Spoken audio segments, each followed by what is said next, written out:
ಎಲ್ರಿಗೂ ನಮಸ್ಕಾರ. Welcome back to Vidya ಬಿಗೌಡ YouTube channel. ಕತೆ ಏನು ಅಂದರೆ ಗಾಯ್ಸ್, ನೀವು ಆಲ್ರೆಡಿ ತಮ್ಮನೇಲಲ್ಲಿ ನೋಡಿರ್ತೀರಾ. ಸೊ ಇವತ್ತು ಪೂಜೆ ಡೇ. ಪೂಜೆ ಮಾಡೋಣ ಅಂತ ಹೇಳ್ಬಿಟ್ಟು ಮನೆಯೆಲ್ಲ ಕ್ಲೀನ್ ಮಾಡ್ತಾ ಇದ್ದೀನಿ. ಯೂಶ್ವಲಿ ಪೂಜೆ ಅಂದರೆ ನಿಮಗೆ ಗೊತ್ತು, ತುಂಬ ಕೆಲಸ ಇರುತ್ತೆ. ಬಟ್ ಹಾಗಂತ ನನಗೇನು ಬೇಜಾರಿಂದ ಮಾಡ್ತಾಯಿಲ್ಲ. ಪೂಜೆ ಆದಮೇಲೆ ಅದೊಂದು ಡಿವೈನ್ ಫೀಲ್ ಇರುತ್ತಲ್ಲ, ಅದು ನನಗೆ ತುಂಬ ನೆಮ್ಮದಿ ಕೊಡುತ್ತೆ. ಏನೋ ಒಂಥರ ಸಮಾಧಾನ ಆಗುತ್ತೆ. ಸೊ ಅಭಿಯವ್ರು ಇನ್ನೂ ಡ್ಯೂಟಿಯಿಂದ ಬಂದಿರಲಿಲ್ಲ. ಸೊ ಪೂಜೆ ಮಾಡೋದಕ್ಕೆ ಹೂ ತೊಗೊಬನ್ನಿ ಅಂತ ಹೇಳಿದ್ದೆ. ಸೊ ಅವ್ರು ಬರೋ ಅಷ್ಟರಲ್ಲಿ ಮನೆ ಕೆಲಸ ಎಲ್ಲ ಮಾಡಿಬಿಟ್ಟು ಕ್ಲೀನ್ ಮಾಡಿ ಪೂಜೆಗೆ ರೆಡಿ ಮಾಡ್ಕೊತಾ ಇದ್ದೀನಿ. ನಾನು ರೆಗ್ಯುಲರಾಗಿ ಪೂಜೆ ಮಾಡಬೇಕಾದ್ರೆ ಅಡುಗೆ ಮನೆ ಸ್ಟವ್ ಎಲ್ಲ ಕ್ಲೀನ್ ಮಾಡ್ಕೊತೀನಿ. ನಿಮ್ಗೆಲ್ರಿಗೂ ಗೊತ್ತಿರುತ್ತೆ, ಅಂದರೆ 90s ಕಿಡ್ಸಿಗೆ ಗೊತ್ತಿರುತ್ತೆ. ಹಳ್ಳಿ ಕಡೆ ಎಲ್ಲ ಫ್ರೈಡೇ ಸ್ಯಾಟರ್ಡೆ ಆದರೆ ಮೊದಲು ಒಲೆನ ತೊಳೆದು ಪೂಜೆ ಮಾಡ್ತಾರೆ, ಅರ್ಶಿನ ಕುಂಕುಮ ರಂಗೋಲಿ ಎಲ್ಲ ಇಟ್ಟು.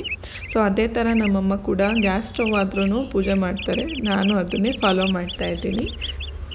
ಹೇಳಬೇಕು ಅಂದರೆ ನನಗೆ ಮದುವೆಗೂ ಮುಂಚೆ ಪೂಜೆ ಮಾಡಲಿಕ್ಕೆ, ರಂಗೋಲಿ ಬಿಡಲಿಕ್ಕೆ ಎಲ್ಲದು ಬರ್ತಾನೇ ಇರಲಿಲ್ಲ. ಸೊ ನಮ್ಮಮ್ಮ ಹೇಳ್ತಾಯಿದ್ರು, ಪೂಜೆ ಮಾಡೋದು ಕಲಿ, ರಂಗೋಲಿ ಬಿಡು ಅಂತಂದ್ಬಿಟ್ಟು. ನಾನು ಮಾಡ್ತಾ ಇರಲಿಲ್ಲ. ಯಾವಾಗಲೂ ಒಂದ್ಸರಿ 3 months ಒನ್ಸ್, 4 months ಒನ್ಸ್ ಆ ಥರ ಮಾಡ್ತಾಯಿದ್ದೆ.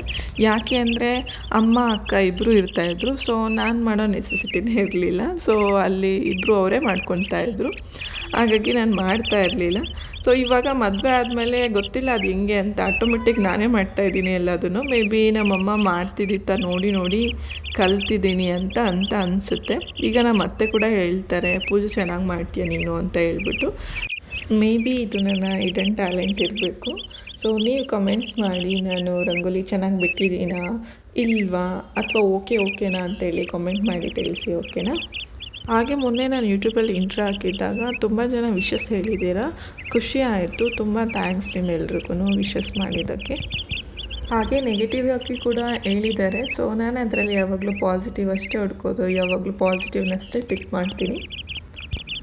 ಆ್ಯಕ್ಚುಲಿ ನಾನು ಮೆಡಿಕಲ್ ಫೀಲ್ಡಲ್ಲಿ ವರ್ಕ್ ಮಾಡ್ತಾ ಇರೋದ್ರಿಂದ ಅರ್ಶಿನ ಕುಂಕುಮ ಇದೆಲ್ಲ ರೆಗ್ಯುಲರಾಗಿ ಇಟ್ಕೊಳ್ಳೋದಿಲ್ಲ. ಬಟ್ ಯಾವಾಗಾದರೂ ಒಂದ್ಸರಿ ಪೂಜೆ ಅಥವಾ ದೇವಸ್ಥಾನಕ್ಕೆ ಹೋದಾಗ ಇಟ್ಕೊಂಡಾಗ ಅದು ನೋಡಲಿಕ್ಕೆ ಚೆಂದ, ಒಂಥರ ಕ್ಯೂಟಾಗಿ ಕಾಣಿಸ್ತಿರುತ್ತೆ, ಒಂಥರ ನೋಡ್ತಾನೆ ಇರಬೇಕು ಅಂತ ಅನಿಸುತ್ತೆ.